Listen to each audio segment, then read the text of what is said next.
ভিত্তিক মেরুকরণের মধ্যে এটা এত তাজা এখনো আছে যে এটাকে স্মৃতিচারণা করার কোনো দরকার নাই।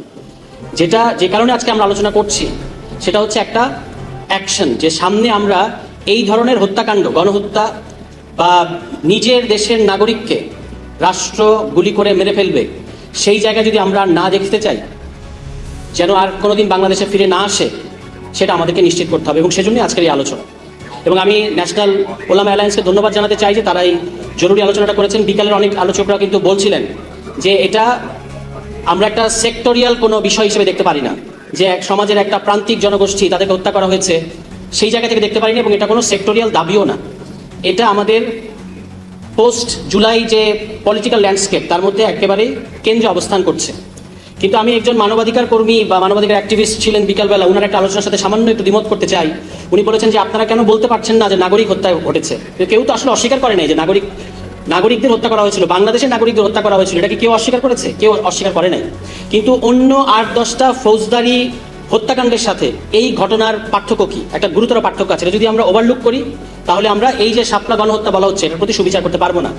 যখন আপনারা জানেন যে যেটাকে আমরা বলি ক্রাইমস এগেনস্ট হিউম্যানিটি বা মানবতা বিরোধী অপরাধ, এটা কিন্তু আপনাকে হাজার হাজার পাইকারি দরে লোক মারতে হবে সেরকম না। এটাকে বলা হয় সিস্টেমেটিক এবং ওয়াইড স্প্রেড যে কোনো ক্রাইম হচ্ছে ক্রাইমস এগেনস্ট হিউম্যানিটি, যেটা আপনার দেশে যুদ্ধ নাই কিন্তু একটা নর্মাল সময়ে আপনার রাষ্ট্র, আপনার সরকার ওই দেশের জনগণের উপরে এই ধরনের একটা হত্যাকাণ্ড চাপিয়ে দিচ্ছে, এটাকেই বলা হয় ক্রাইমস এগেনস্ট হিউম্যানিটি।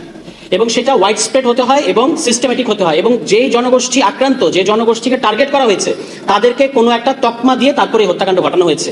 আপনি হিন্দু, এই কারণে আপনাকে মেরে ফেললাম; আপনি হেফাজত এবং মুসলিম জঙ্গি, এই কারণে আপনাকে মেরে ফেললাম; অথবা আপনি ইহুদি, এইভাবে কোনো একটা বর্গীকরণ করে তারপর যাদেরকে হত্যাকাণ্ড বা এরকম পার্সিকিউশনের মধ্যে নিয়ে যাওয়া হয়, সেটা হচ্ছে ক্রাইমস এগেনস্ট হিউম্যানিটি। এবং ফৌজদারি অপরাধের সাথে তার গুরুতর পার্থক্য আছে, এটা যেন আমরা ভুলে না যাই।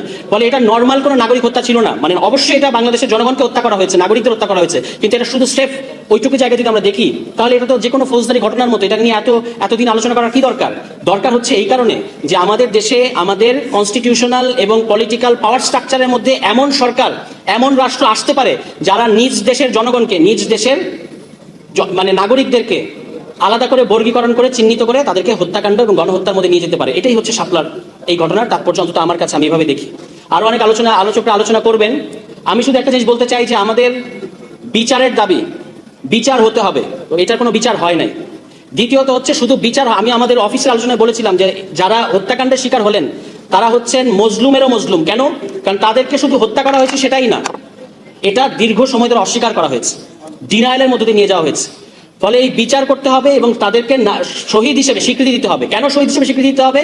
কারণ তারা একটা অন্যায়ের বিরুদ্ধে সাক্ষ্য দিচ্ছেন। যেহেতু তারা একটা জুলুমের বিরুদ্ধে সাক্ষ্য দিচ্ছেন, এই কারণে তাদেরকে শহীদ হিসেবে রাষ্ট্রীয় স্বীকৃতি দিতে হবে। অন্তর্বর্তী সরকারের কোনো উপদেষ্টা চেষ্টা করেছেন, কিন্তু এইরকম বিচ্ছিন্ন চেষ্টা দিয়ে হবে না। এটা একটা রাষ্ট্রীয় উদ্যোগ প্রয়োজন, বিচার হতে হবে, স্বীকৃতি দিতে হবে। এবং সর্বশেষ সেটা হচ্ছে আমাদের দেশে আমরা কোনো ইসলাম বিদ্বেষকে আর কোনোদিন অ্যালাউ করবো না। কারণ এটা এমনকি সেকুলার লিবারেল যে প্যারাডাইমে আমরা চিন্তা করি তার অনুযায়ীও এটা একটা বর্ণবাদ, এটা একটা হেট স্পিচ। কাজে হেট স্পিচ এবং মত প্রকাশের স্বাধীনতার মধ্যে যে পার্থক্য আছে এটা যেন আমরা গুলিয়ে না ফেলি। এবং ইসলাম বিদ্বেষ এটা সারা পৃথিবীর সেকুলার প্যারাডাইমের মধ্যেই একটা হেট স্পিচ হিসেবে গণ্য করা হয়। আমাদের পার্শ্ববর্তী দেশে এখন বাম রাজ্য থেকে রাম রাজ্যে পদার্পণ করেছে এবং মাঝখানে ছিল ভায়া দিদি রাজ্য। আমাদেরকে কিন্তু আমাদের রাজনৈতিক দলগুলোকে সহনশীল আচরণ করতে হবে।